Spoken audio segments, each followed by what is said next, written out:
முருகா சரணம். வாழ்க வளமுடன். வெற்றிவேல் முருகனுக்கு ரோகரா.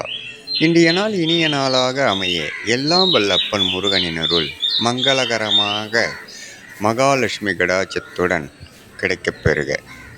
நாம் வாழும் வாழ்க்கையில் முருகன் எப்பொழுதுமே நம்மை சோதிப்பதில்லை. காரணம், சோதனை என்பதே அவரிடம் கிடையாது. நம்மை சுத்தம் செய்வதே சோதனையாக நாம் நினைத்தால், அவர் நாம் சுத்தம் செய்கிறார் என்று நாம் நினைத்தாலே நம்மை சுற்றியுள்ள நல்லது கெட்டது எது என்று, உன்னை சுற்றியுள்ள உறவுகள் எது போன்று இருக்கின்றது என்பதை காண்பிப்பதே சுத்தம் செய்வது என்று நாம் நினைக்க வேண்டும். அப்பன் முருகன் அருளால் சகலமும் பெற்று வளமுடன் நலமுடன் வாழ எல்லாம் வல்ல முருகனின் அருள் எல்லோருக்கும் கிடைக்கப் பெறுக. முருகனின் மகன் ரவி முருகன்.